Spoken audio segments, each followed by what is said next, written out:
menolak engkau menjadi imamku, dan karena engkau melupakan pengajaran Allahmu, maka aku juga akan melupakan anak-anakmu. Saudara terkasih, pada malam Natal ini biasanya ayat tentang kelahiran Tuhan Yesus, tentang ini. Tapi saya senang ayat ini. Nah, kebetulan Tuhan memberikan ayat ini, yaitu umatku binasa karena tidak mengenal Allah. Tadi saya tanya Tuhan, apa sih arti yang tiga-tiga ini? Ini ada tiga manusia, tipe manusia. Yang pertama adalah umatku, bukan katanya umat, tapi umatku. Umatku binasa karena tidak mengenal Allah. Umatku binasa karena tidak mengenal Allah. Berarti dia sudah pernah dengar tapi dia menolak. Binasa. Orang yang kedua, karena engkau menolak pengenalan itu, maka aku menolak engkau menjadi imamku. Yang umatku tadi nggak jadi imamnya Tuhan karena menolak. Poin ketiga, saudara, dan karena engkau melupakan pengajaran Allahmu, maka aku juga akan melupakan anak-anakmu. Tuhan siapa ini? Karena engkau melupakan pengajaran. Pengajaran adalah orang yang mengajar, para diaken, pendeta kayak saya ini. Ini yang dikatakan ini. Karena engkau pengajaran, engkau melupakan, maka aku juga akan melupakan anak-anakmu. Waktu ayat ini saya baca, saya merinding, saudara. Saya setiap menyampaikan firman Tuhan, kalau nggak bisa saya lakukan, saya hampir-hampir nggak berani. Waktu pertama kali saya orang pengusaha, saudara-saudara yang terkasih, waktu pertama kali saya ingin menyampaikan firman Tuhan, saya disuruh oleh pendeta waktu itu. Saya bilang saya belum ada pengalaman, saya belum pernah sekolah Alkitab, tapi saya disuruh. Waktu saya berdoa, Tuhan, apa yang hendak kusampaikan kepada Tuhanku? Saya doa malam-malam. Saya doa malam-malam, Tuhan kasih ayat waktu itu. Waktu Tuhan kasih ayat waktu itu, Tuhan, apa isinya Tuhan? Tuhan gak kasih isinya, saudara. Saya pada waktu itu di gereja GKPB pernah belajar DK, saya buka buku DK, gak ada ayat yang mendukung itu. Saya, Tuhan, jangan permalukan saya besok khotbah Tuhan. Amin. Pagi-pagi 4:30 saya ingat Tuhan bangunkan saya, anakku, Tuhan Yesus saja pagi-pagi doa, kamu doa, saya doa. Waktu saya doa, Tuhan berbicara mengenai ayat itu. Waktu siap Tuhan bicara, saya baca itu. Tuhan, aku gak bisa, saya gak sanggup ayat. Karena saya manusia yang kotor, manusianya. Tuhan katakan, maju. Pada malam waktu mau saya sampaikan firman, saya tengok ramai kali, saudara. Ramai kali waktu itu. Saya pikir ini saja ya. Ada suara si iblis mana? Khotbahmu gak bagus, kau jangan khotbah. Tapi saya bangkit, saya khotbah, saudara. Artinya apa? Kalau kita jadi pengajar, kita jadi menyampaikan firman Tuhan. Kalau kita tidak melakukan apa yang kita sampaikan, ayat ini menjadi kena bagi kita. Bukan hanya kepada kita, karena anak kita. Apa artinya mengenal Tuhan? Apa artinya mengenal Tuhan dengan sungguh-sungguh? Saudara, Tuhan Yesus waktu 40 hari puasa, dia diuji 3 kali. Ujian dalam kita pun menjalani hidup ini, untuk Tuhan mengenal saudara dan saya, kita juga diuji. Pertama-tama, saya pernah kena ujian ekonomi, saudara. Ujian ekonomi. Saya pada waktu itu melayani Tuhan di GKPB tahun 92-94, pelayanan keyboard. Saya waktu itu lumayan kehidupan saya. Saya sungguh-sungguh melayani Tuhan. Ekonomi saya hancur, saudara. Hancur. Papa saya juga hancur. Kami nggak punya apa-apa. Kami diusir waktu itu dari rumah. Kami nggak punya apa-apa. Waktu itu sebelum diusir saya, saudara, oleh saudara saya yang saya bantu terus ingin membunuh saya, saudara. Waktu dia ingin membunuh saya, anak saya waktu 5 tahun datang karena dia kepada saya sehingga tidak jadi dibunuh. Dan malamnya kami diusir waktu itu, saudara. Waktu itu pelayanan saya di GKPB waktu itu hari Minggu, baju saya nggak ada. Saya cari nggak ada, akhirnya saya beli baju yang murah aja. Dan tekanan banyak, saya tetap melayani Tuhan. Waktu pelayanan udah susah, nggak ada apa-apa, saya pecahkan celengan anak saya untuk ada ongkos untuk ke gereja. Saya waktu itu melayani sampai 5 kali pelayanan keyboard, tapi nggak ada love gift dari gereja. Saya terus melayani Tuhan. Saya suka cita, saudara. Kalau saya di panggung main keyboard, saya suka cita. Karena hadirat Tuhan nggak bisa pakai dana. Dan hadirat Tuhan adalah kalau kita sungguh-sungguh menyembah Dia, hadirat Tuhan itu luar biasa, melebihi harta dunia. Saya lakukan itu, saudara, dan saya tidak terikat dengan ekonomi. Dan apa yang tidak saya pikirkan itu diberikan Tuhan. Saudara, Kita sering sebagai hamba Tuhan, sering saya banyak bergaul dengan hamba-hamba Tuhan. Waktu gerejanya belum apa-apa, hamba Tuhan ini luar biasa doanya, luar biasa. Saya ada banyak pengalaman itu, tapi gitu besar. Banyak kita dari hamba Tuhan, kan tujuan kita cari jiwa, bukan cari dana. Love people, tapi tujuan kita adalah cari jiwa. Yang kedua, apakah kita mengutamakan Tuhan lebih dari yang lain? Kita diuji. Saya dalam perjalanan hidup ini juga diuji Tuhan. Waktu anak saya di Amerika, di Los Angeles sakit, waktu dia sakit, saya ditelepon. Waktu itu hari Jumat, saya ada pelayanan hari Minggu. Saya tinggalkan pelayanan, saya bilang Pak Edi Praetno, waktu itu saya di GBI sama Bambang Yonan, Pak Edi tolong digantikan sama pendeta lain, saya mau ke Amerika dan saya sakit. Baik Pak. Saya datang ke sana, ke Amerika. Sampai di sana, anak saya baik, saya kembali lagi. Pada hari Jumat yang sama juga, saudara. 1 minggu setelah itu, anak saya hilang di Amerika. Waktu itu Jumat, ada minggu pelayanan di gereja. Saya ingat, hari itu hari Minggu saya nggak melayani Tuhan, saudara. Saya harus melayani hari Minggu, walaupun anak saya hilang. Saya melayani hari Minggu, Senin terbang, anak saya dapat waktu itu di LA. Saya nggak berani kalau nggak utamakan Tuhan dari apapun itu. Saya tetap utamakan Tuhan. Saudara, diri kita adalah tubuh, jiwa, dan roh. Saya pengusaha dulu. Saya baca firman, banyak tamu, baca koran, baca TV, lupa saya baca firman. Habis itu saya komit sama Tuhan. Saya nggak berani kasih makan tubuh saya sebelum saya baca rohani. Saya nggak berani kasih makan tubuh sebelum saya kasih makan rohani saya. Akhirnya tiap pagi saya baca firman, karena nggak berani saya sentuh makanan minum. Artinya saya utamakan makanan rohani saya dari makanan Tuhan. Poin yang selanjutnya, saya juga pernah diuji Tuhan dalam mengutamakan Tuhan.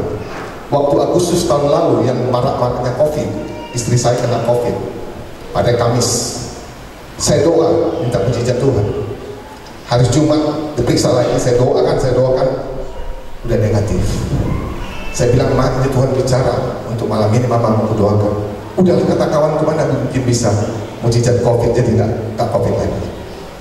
Akhirnya saya doakan, periksa Sabtu, COVID lagi semua. Waktu itu besoknya hari Minggu saya khotbah di dalam, istri saya udah sesak napasnya, udah sesak. "Mah, nggak mungkin khotbah tinggal, bisa bohong Pak, pergi Pak." Saya khotbah saudara di dalam, udah habis khotbah saya telepon dulu. Mama nggak ikut, pembantu saya telepon, "Pak, cepat Pak, mata istri Bapak udah bolak-balik, mesti cepat benar-benar." Saya ngomong waktu itu saudara, saya telepon rumah sakit, saya telepon apotek semua, sama telepon obat sudah habis. Saya telepon saudara saya waktu di rumah sakit, ada Malik. Itulah itu obat yang bagus pun habis, maka perbantian semua orang. Habis itu saya telepon ada pengusaha mengatakan bahwa di GBI ada obat stok Edi Praetno. Saya telepon Edi Praetno, saya minta obat dan dikasih diantar ke rumah. Saya kasih, waktu itu istri saya telepon dokter mesti segera ke rumah sakit, sedang tidak. Saya kasih obat itu, saya doakan. Apa yang terjadi saudara? Sesaknya hilang. Kenapa? Karena saya utamakan Tuhan. Kalau kita utamakan Tuhan, apapun dalam setiap hidup ini, Tuhan akan bereskan perjalanan kita. Ketiga, kasih saudara. Kalau nggak ada kasih, agape, kasih dari Tuhan, percuma kita orang Kristen saudara. Percuma kita melayani Tuhan. Saya diuji saudara untuk kasih ini. Orang yang sering saya bantu, orang yang sering saya sayangi, ingin membunuh saya. Tadi saya cerita, tidak ada salah saya. Waktu dia ingin membunuh saya, anak saya melindungi saya.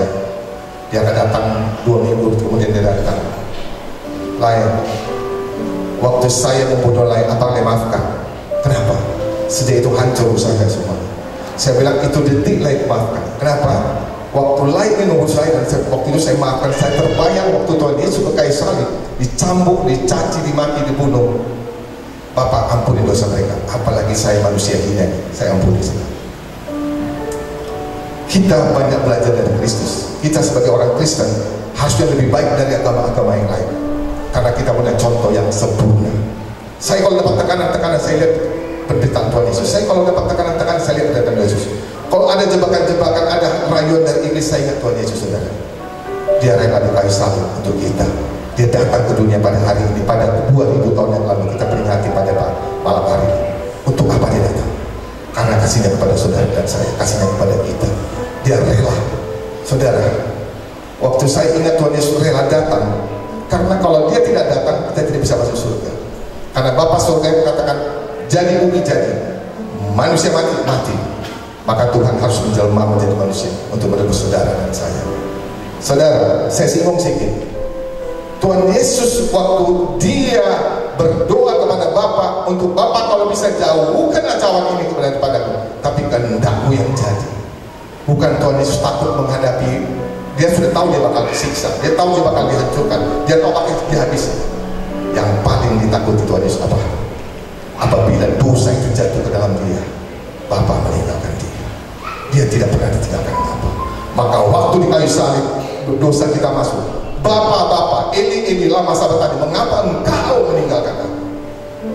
Tuhan Yesus tidak mau satu detik pun terlepas dari Bapa. Kalau saudara dan saya tidak mau satu detik pun terlepas dari Bapa, tidak mau terlepas satu detik pun dari Roh Kudus, maka apa yang kata Tuhan Yesus, hendaklah kamu sempurna karena Bapa sempurna. Semua kita bisa sempurna asal kita kuat dalam Tuhan. Mari kita uji hati kita. Di manusia mana? Kita tiga-tiga ini nggak ada. Yang hadir sini tiga-tiga ini nggak ada. Kita apa kata firman Tuhan di Yohanes, di 1 Yohanes 2 pasal 3, lakukanlah kehendak Bapa. Lakukanlah kehendak Bapa. Mari kita cek hidup kita. Apakah kita hanya sebatas menyampaikan firman Tuhan? Hanya kita pandai menyampaikan firman Tuhan? Apakah kita betul-betul mengikut Tuhan? Apakah kita siap diproses untuk menjadi orang yang dipilih Tuhan masuk ke dalam kerajaan surga? Saya sangat senang dengan doanya Musa di Mazmur 90 ayat 11 dan 12. Ini doanya Musa, saudara. Saya sangat senang doa ini. Musa mengatakan, siapakah yang mengenal kekuatan murkamu dan takut kepada kemasmu? Ajarlah kami menghitung hari-hari kami demikian sehingga kami beroleh hati yang bijaksana. Dia tidak belajar apa murka Tuhan. Saya bukan menggapai gereja lain yang gereja berlimpah berkat, gereja cerita berkat-berkat terus, gereja zaman berkat. Saya pikir kalau kita tidak mengenal murka Tuhan, ini akan nggak tahu saya. Jadi keseimbangan Kristen, kita juga harus tahu murka Tuhan, supaya itulah memperingatkan kita untuk melakukan kehendak Bapa hari demi hari, detik demi detik. Kita harus punya kasih yang rela bertobat. Kita harus punya kasih yang seperti yang ditunjukkan Tuhan Yesus. Kita harus menjadi pengikut-pengikut yang benar. Bukan adalah menyampaikan kata-kata yang baik, tapi adalah menyampaikan firman Tuhan dan melakukan kehendak Tuhan. F.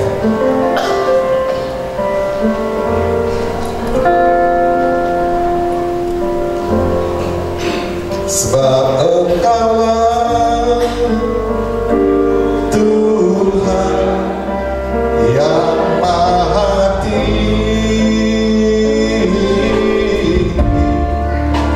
kami muliakan atas bala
Kejadian sampai Wahyu mengajarkan kita tentang kasih agape.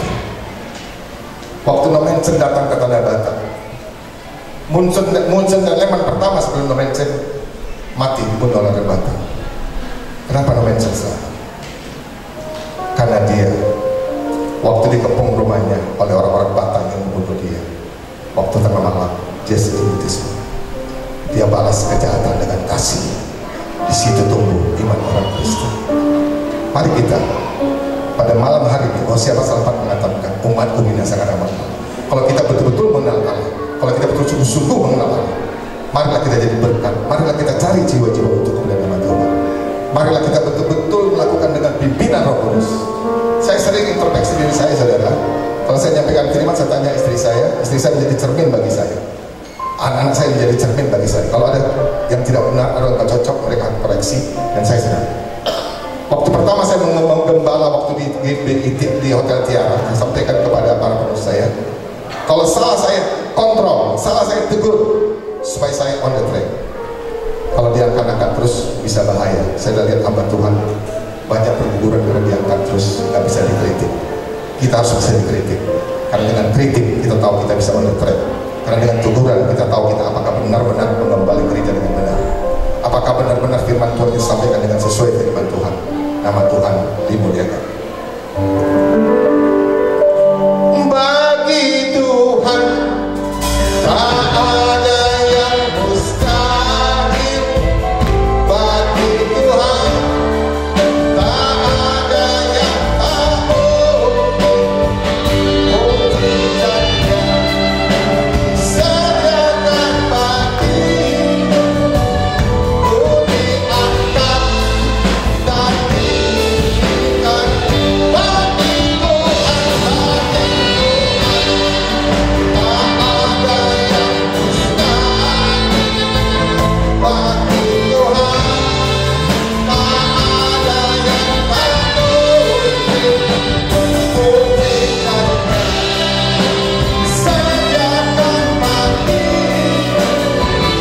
Ku diangkat dan dimulihkannya. Kekristenan kuat apabila ujian datang. Kekristenan kuat apabila kita punya pengalaman dengan Tuhan. Kenapa Daud kuat? Dia punya pengalaman dengan Tuhan sehingga dia berani menghadapi ujian. Waktu kawin saya sama istri saya Islam fanatik, saudara. Dari keturunan Aceh, dia orang Tapsel papanya, mamanya orang Padang, mama dia orang Melayu, nenek perempuannya Aceh, 4 suku yang keras semua, saudara.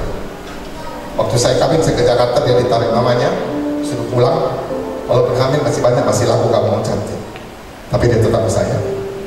Saudara, waktu saya ke Jakarta, anak-anak saya bilang, kami disuruh mandi ke masjid.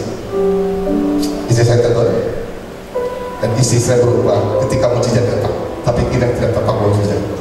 Waktu itu anak keempat, istri saya hamil 1 bulan, diperiksa di USG ke dokter, dikatakan di luar kandungan. Waktu telepon saya, papa siang ini harus dioperasi, kata dokter, kalau nggak pecah. Saya bilang, mama kita cek di dokter Gopar, di dokter Jafar Sidik, itu masih hidup. Kalau betul katanya oke, operasi. Sorenya dicek, dokter Jafar Sidik kasih USG, Pak dia luar kandungan, kalau nanti sakit betul bawa sini kita operasi. Malamnya istri saya nangis, Pak mungkin saya sudah selesai hidup saya mau meninggal, kuburkan saya di kuburan. Papa saya dulu ada satu lagi tanah untuk mama saya belum meninggal, nanti kuburkan saya sana, jaga anak dan mertua. Saya bilang, mah mari kita doa. Mau istri saya nangis. Tuhan, aku butuh mujizat Tuhan. Aku butuh memenangkan jiwa-jiwa, memenangkan dia di Tuhan. Saya doa. Amin.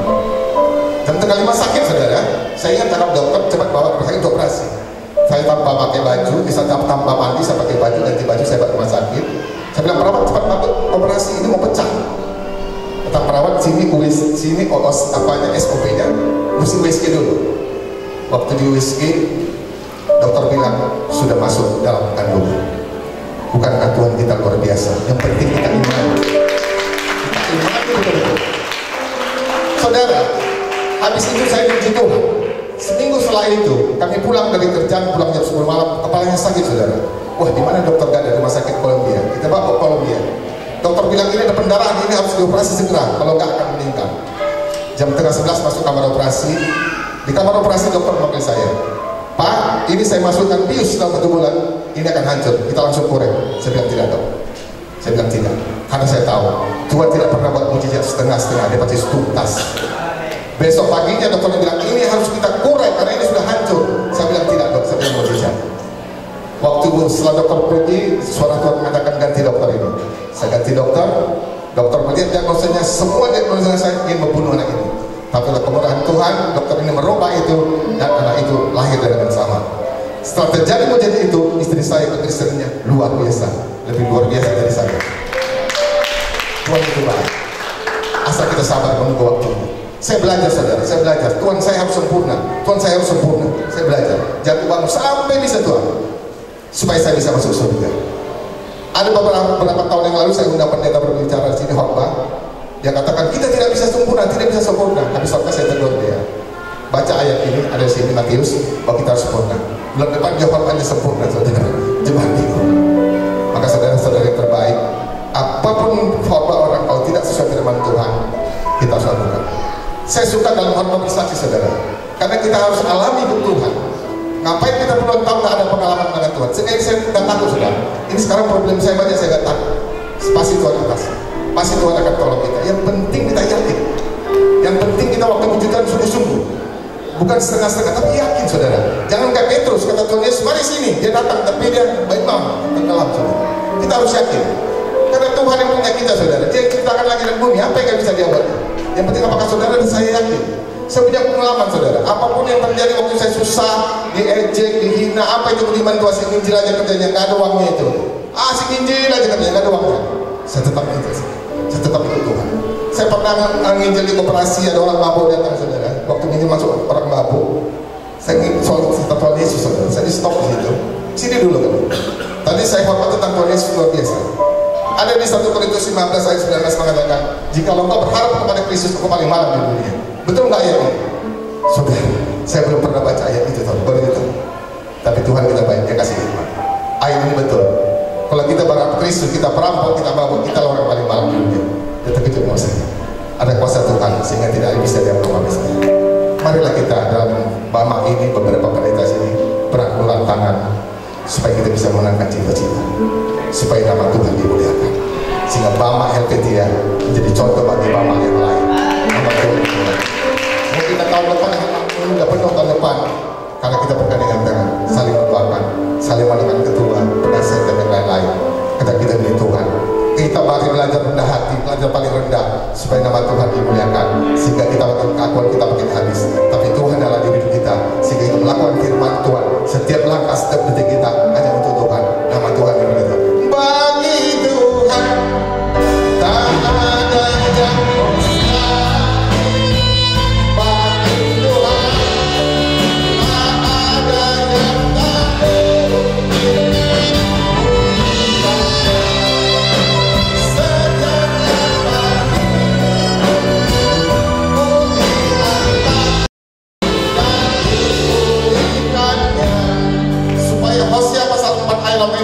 ayat 6 itu tidak terjadi pada kita. Kita tidak binasa, kita tidak hancur, kita tidak dilupakan anak-anak kita. Marilah kita mengenal Tuhan dengan sungguh-sungguh, menyembah Tuhan dengan sungguh-sungguh, melakukan firman-Nya dengan sungguh-sungguh.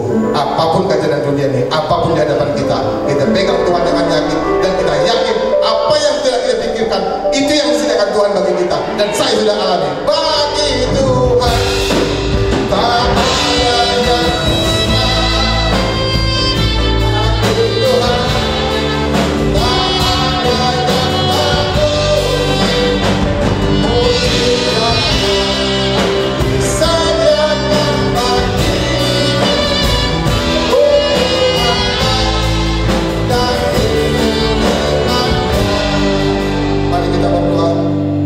Bapa sorga kami, firman-Mu sudah hamba sampaikan. Pimpinan Tuhan menjadi rema bagi kami. Kami tidak mau dalam pasal 4:6 itu binasa, tapi kami mau waktu Tuhan Yesus dan keduanya kami terjebak, kami terangkat ke surga. Itulah tujuan kami, itulah cita-cita kami, itulah tujuan hidup kami yang terutama. Bapa yang baik, bimbing kami Tuhan, beri kami pengertian-pengertian yang baru, supaya kami bisa melakukan kehendak Tuhan, dan kami bisa melawan tipu daya iblis, sehingga kami menjadi umat pemenang dan bisa menjadi teladan seperti Kristus. Di dalam nama Tuhan Yesus yang pertama